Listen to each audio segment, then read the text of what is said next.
I'm going to jump right into it. During summer internship interviews, most students are not prepared to the level expected by companies, leading to mutual disappointment and a lack of good placements for deserving candidates. This is a trend seen across IIMs and other campuses in India, leading to a lot of students blaming luck, while companies' feedback ranges from poor communication to a low level of technical knowledge. So, if you're someone who will be sitting for interviews this year, it is high time you do something about it. I know what you may be thinking. Raneh, interviews happen within 2 months of us joining. How do they expect us to be prepared? You're right. But your journey to do an MBA did not start 2 months ago. And there is a certain level of preparation expected the day you get into an MBA college. Getting into your dream MBA college is step one of the process and not the end goal. There's a big disconnect between an MBA aspirant and an MBA student. And the first time most students realize this is when their CV does not get shortlisted repeatedly, or when they sit for their first interview with half preparation and tank it completely. Welcome to the Top Percentile. My name is Anay Dave, and I've been mentoring students to get the most out of their career for the last 3 years. My goal today is to help you bridge the gap to your dream goal. So let's get into it. There are mainly 5 buckets I want to talk about here: communication, technical knowledge, CV shortlisting, past experience in academics, and the role of luck. First and foremost, in general, communication and confidence are the main things that are tested. While there are roles that require more technical knowledge, most interviewers first test your soft skills. Just think about it. In most jobs, you end up spending more time with your coworkers than you do with your family. They want to check that if you are worthy of that place in their life. Additionally, most of the jobs will provide on-the-job training, but they are first trying to check if you are someone who is willing to mold yourself into the company's ethos and brand.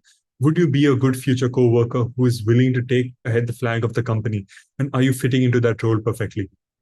For the lack of better words, you are selling your story to the panel sitting in front of you. Why should they believe in you? And why are you an asset to their company? Make these decisions easier for them. Be confident in your story.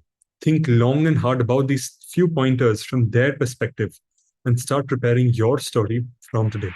The second bucket I want to look at is the amount of technical knowledge. There will be certain roles that expect you to come prepared with knowledge. For example, in finance, with the increasing number of students having the CFA certification, the level of technical depth expected by these companies is only going to increase. Additionally, many of these companies only hire summer interns, make them go through a very rigorous process for 8 to 9 weeks, and then give them PPOs and only hire from there. They do not come for full-time hires because that's what they want them to be molded as. They want the 8 weeks to be what makes you a first-year analyst and what takes you forward through that. This is not something that you can control, but it's definitely something that you can be prepared for in the next few months until you sit for your first interview in such a company. If you are someone who's very clear about what role you want to pursue in the future, prepare accordingly and very specifically.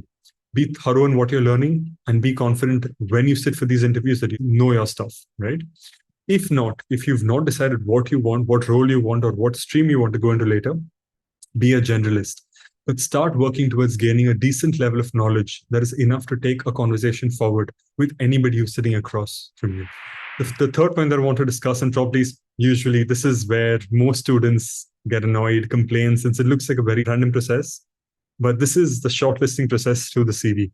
The best way to deal with this is ask yourself, why should the company shortlist you and not the 100, 200, maybe 700 people who are sitting next to you and are equally deserving of the role? Does your CV reflect these facts well enough? Or what can you do to add this to your CV? As I mentioned earlier, make this decision a lot easier for the interviewer to see that, oh, this person does have something that we want. Let's get them. Let's shortlist them. Let's see what they have in the interview as well. But remember to bring out your knowledge on your CV as well. Do not wait until the interview to reveal your secrets. If there is technical know-how, if you've been investing, if you've been learning finance, if you've been doing a lot of things in the past that you believe will help crack your interviews later, make sure to include some part of it on your CV so that they can read that and make sure that you are selected over others. Right? The fourth bucket that we want to look at, and this is a very common question that we keep getting, does past experience and academic scores matter? Yes, they do to an extent, but this varies based on the company and the role that they are hiring for. The same company might not have the same academic distinction that they do for a certain role, but they might for another one. You never know how that works out. And you cannot control your past experience and you can't control your past academics. You have to make sure that the rest of your CV matches what you want to do in the future. And you cannot complain that that's something that's affecting you. You are in the MBA college because of merit. You are deserving of that spot. You have to believe that you are. And you have to believe that everything on your CV will reflect what you get and what you will do later in the future, right? The fifth bucket, and probably one of the most contested ones, is the role of luck. In Indian placements and how college placements happen, luck definitely plays a part. You cannot undermine the role of it. You cannot downplay it. Luck will definitely play a part in how your company comes, in how the entire week goes, shortlisting, whether you are interviewed first or there are 10 candidates before you, whether they fill up their spots with 9 of those and you're the 10th one waiting. A lot of luck plays into your part. But you need to accept that. You need to be ready that, sure, these things happen. We know about this. How can I make my CV, my interview, and my entire general brand better? And how can I make sure that I am getting these roles before anybody else? I want you to start thinking about these from today so that at least when these companies come, luck can favor you.